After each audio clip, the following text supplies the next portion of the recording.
Hey guys, it's Absolacario2213 here, bringing you an update on Pokemon X and Y. My newsfeed has been going crazy with information and I am so excited for the upcoming games. It seems that E3 and CoroCoro has revealed quite a lot since the 11th of June till now, which is the 15th, so let's get straight into it.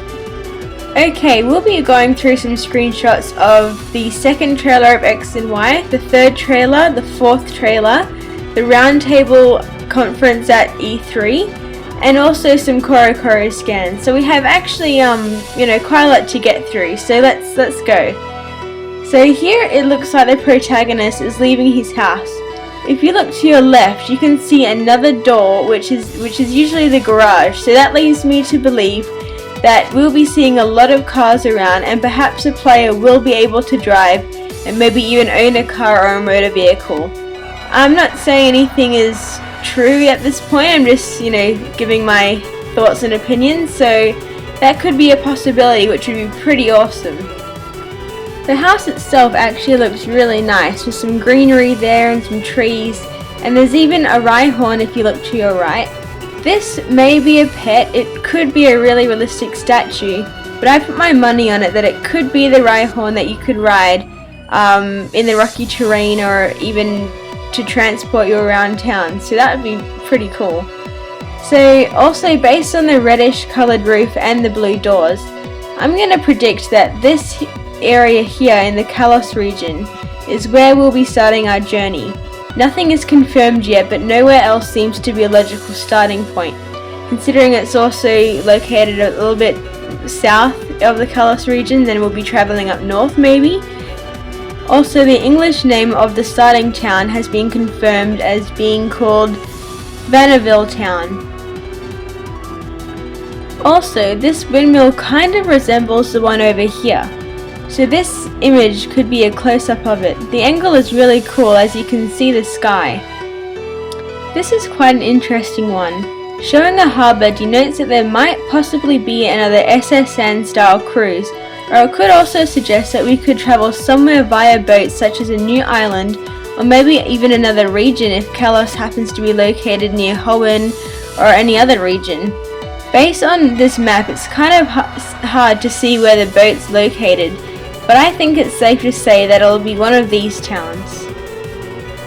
I'm not sure if this camera angle is actually in the game, but if it is, maybe we'll be able to change camera angles holding L or R and moving the little circle pad around. It's a really cool bird's eye view of the main city, Lumiose City though. So yeah, it'd be awesome if we could change the camera angles around. Okay, this is a pretty basic picture showing the player choosing their starter Pokemon. It resembles the inside of a Pokeball though, which is pretty cool. So there's Chespin, the grass type, Fennekin, the fire type, and here we have Froakie, the water type. Which starter Pokemon are you gonna choose? I'm either gonna pick Fennekin or Chespin, I'm not quite sure yet. Here's the male trainer running in tall grass. The landscape looks really beautiful, the water looks awesome, as does the trees and shrubs. I'm guessing this is how the cutscene looks when you run into a Pokemon in grass. Now if you look at the writing here, it is the regular phrase of a wild Pokemon appeared, but if you look at the writing here, it changes to, whoa, the Helioptile you stepped and attacked. This is really cool as it changes the formula a bit and it doesn't make it so monotonous when you encounter a new Pokemon. Okay, here's the exciting bit, a new Pokemon. This is Vivillon. It's 3 foot 11 inches and weighs 37.5 pounds. It's using Struggle Bug. It's a bug flying type and is classified as the scale Pokemon. It said there's a secret behind the colourful decorative pattern on Vivillon's wings, which it uses to scatter its scales or create a strong wind to attack. That's a really cool concept as it sounds pretty strong. I like its design and I believe it is the Gen 6 Butterfree, Beautifly, Mothim, etc. So I'm looking forward to this one. Alrighty, this picture is something to get excited for. Noivern. It's using a new move called Boom Burst, which is a normal type move that emits an explosive sound wave that attacks all surrounding Pokemon with the resulting energy. I'm guessing that Whismur, Loudred, and Exploud may learn this attack considering they are also known as the Loud Noise Pokemon. Noivern is a flying dragon sonic Pokemon and is 4 foot 11 inches high and weighs 187.4 pounds. It is extremely combative and will attack anything that wanders too close to it. Flying through the dark night with ease, Noivern uses the ultrasonic waves it emits from its ears to attack. These waves are so strong they can reduce large boulders to small pebbles. Now this Pokemon is definitely something I want in my team because it just looks really awesome. This image answers so many questions and relieves all speculation. The Fairy type Pokemon is confirmed. Thank God for that. I really wanted either a Fairy or Light type Pokemon. Also, this confirmation proves that the leaked information to PokeBeach is in fact true, so we can look forward to all kinds of amazing things in X and Y. So now there are 18 types and the Fairy type is super effective against dragons, which makes sense as fairies and dragons are based on mythology.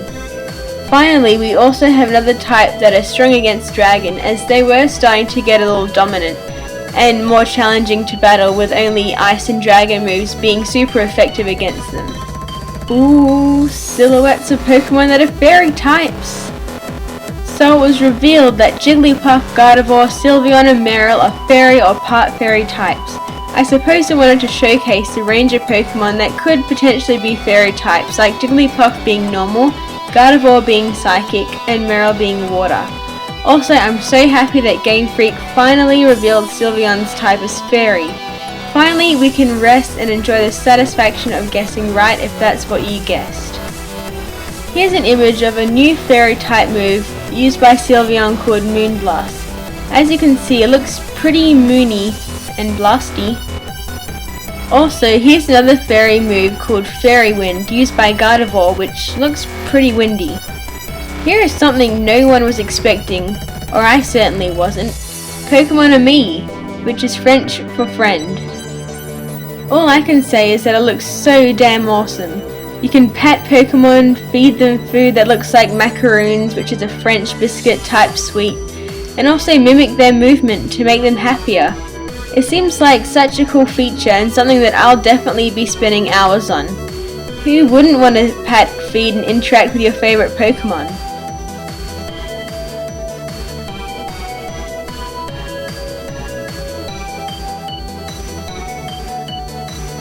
For the first time, we also get to see Xerneas and Yveltal in battle. Xerneas and Yveltal look like they're using really strong attacks, and Yveltal's sounds really similar to the Hyper Beam used in Red and Blue, so perhaps it was using Hyper Beam. Also, for a split second they showed this Charizard in battle. Will we be able to get old starters in X and Y? That would be really cool if we could. What one would you choose if you could pick one from each region? I'd choose Charmander, Totodile, Torchic, Turtwig, and Oshawott, and a Fennekin or a Chespin. Here's something really different. Sky Battles. What are they, you ask? Well, it's a new game mechanic with flying types and those that have the Levitate ability participate in. It looks really amazing and unique. It's something I wanted ever since I taught my Charizard fly. I've always wondered what they do up there in the sky, and now I'll know. And did you notice? Another new Pokemon! This awesome fire flying Pokemon is called Talonflame and is 3 foot 11 inches high and weighs 54 pounds. It looks awfully similar to Fletchling, doesn't it? Well, that's because it is its evolved form. Talonflame's name comes from the word talon meaning claw, especially one belonging to a bird of prey, and flame, which connects it to its fire type. It is capable of reaching speeds of up to 310 meters per hour when diving for its prey and can attack its foes with devastating kicks while embers spear from its body. So it already sounds strong, and what makes this fire bird even stronger is that it knows one of the strongest flying moves, Brave Bird. If you thought you couldn't get any more, here it is! 2 more new Pokemon! The blue yabby looking one is called Clauncher and is 1 foot 08 inches high and weighs 18.3 pounds.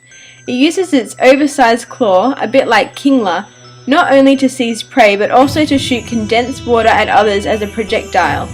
As a water-type Pokemon, Clauncher can also use its giant claw to crush opponents with its powerful move, Crab Hammer.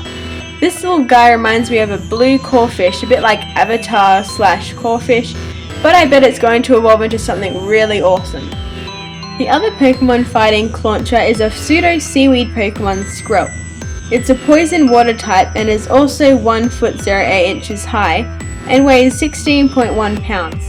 It appears to be nothing but a piece of rotting kelp.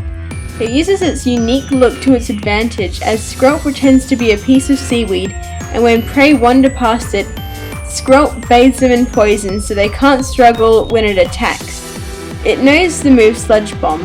This Pokemon could potentially be very good if it evolves.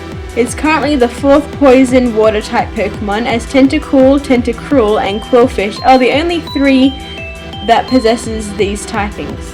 The design on both of the Pokemon are quite simple yet impressive. I'm liking all these new Pokemon thus far, and I can't wait for more. If you thought Sky Battling was a good enough modern mechanic, then think again. Now there is Horde Battling, where about 5 Pokemon battle you at once. I'm not sure if the maximum number is 5, or it can be 5, or it's just randomized. Not too sure about the numbers yet. But they can be the same species or different. This looks great as well.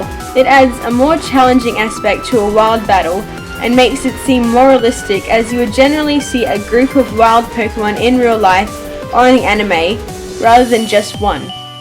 Hopefully you don't have to fight all of them but one in order to throw a Pokeball at it and catch it, like you do in the previous generations with double battling in the wild.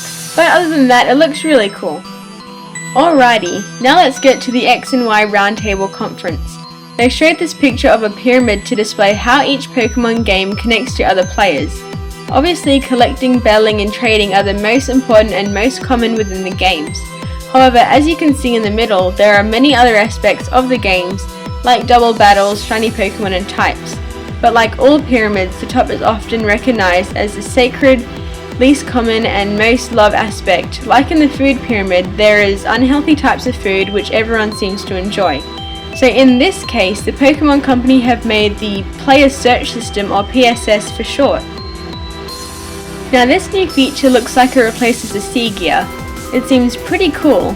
If you look at all the avatars, they all look different, so I suppose that means the character customization is a lot more in depth than I thought, so that's great. It'll be interesting to see everyone's unique designs and how to obtain different accessories if that is possible. The image that they showed next is quite interesting. It's the concept art of Noivern. It shows different angles and features of the Pokemon. Then they showed how they create the 3D model and then how it looks in the game. It seems like quite a complicated process to do all 650 plus Pokemon, so kudos to the creators for doing such a tedious job. Next we can take a look at the CoroCoro scans that were released June 12th. These new characters are your new rival. The guy Callum will be your rival if you're a girl, and the girl Serena will be your rival if you choose to be a boy. The girl on the far right looks awfully familiar, doesn't she? She kind of resembles one of the characters following you in the forest, so maybe there is something significant about her. Also, if you look up, there are images of all the main characters sitting at a cafe-style table and chairs. How awesome is that? We can sit and have a chat. This next scan is pretty cool. It shows Vivillon's pre-evolutions called Scatterbug and Spupa.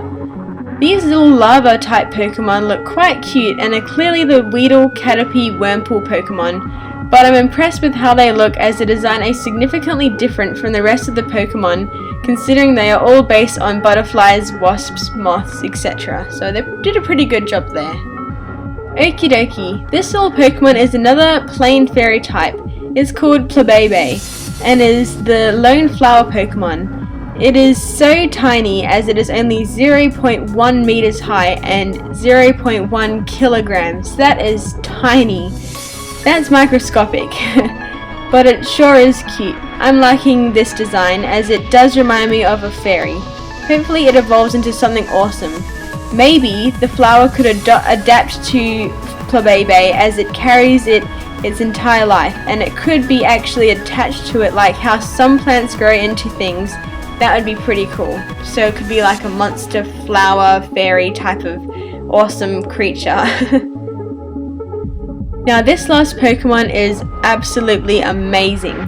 Finally a cub Pokemon. It's called Litleo and is a fire normal type. I hope when it evolves, it looks really fierce and strong like Luxray or even an Absol. I'm guessing by its colouring that it might turn into a fire dark type. Not too sure though. I'm a little annoyed though that it is fire, as I was planning on getting a Fennekin which is also a fire type, and I don't like having the same types in my team. But maybe this time there could be an exception, or I'll just have to reassess my team when all the Pokemon get revealed. The fourth trailer just got released as I was making the video, so I may as well throw it in here too. This image is a better shot of all the main characters sitting on the chairs. The detail is fantastic and somewhat reminiscent of the anime. I don't know if you noticed, but the male protagonist isn't wearing a hat or glasses, so hopefully we can remove and add hats and other accessories early on in the game. By the way, the forest looks beautiful. There's nothing much really to say about this screenshot, but there is something worth mentioning. The sign or the trainer tip, it looks pretty cool. This is outside of a gym. I'm guessing it's the first one in Santalune City. These few seconds are quite interesting as it shows a female protagonist running along the spiderweb inside the bug gym. I wonder if you'll be able to fall off but then have to start again. That'll be a challenge and pretty annoying. Here's the bug gym leader Viola. She's looking pretty cool with the camera and everything. I'm loving the new cutscenes before a battle as well. It reminds me of the anime and looks really nice. Now they show Scatterbug and Spewpa in a battle. And of course the newly announced Litleo and Flabebe. Litleo is using Noble Roar, which imitates targets and lowers their attack stat. And then it's Flabebe's turn using Fairy Wind. Even though there isn't anything new in this trailer, it's still awesome to see Pokemon in the game and see more and more snippets of what's to come when X and Y are released. Speaking of release dates, they finally released the release date. October 12th is circled 1,000 times in my calendar. I'm definitely gonna get to EB Games to pick up my 2 copies as soon as the doors open. Anyways guys, that was my thoughts about the new information released at E3 and CoroCoro. For this week, it's been a huge week of Pokemon news. It's just been flooding everywhere. Everyone's just so excited and pumped for it. And yeah, please like, subscribe, and comment on what you're so excited about. And yeah, stay tuned for next time. Thanks.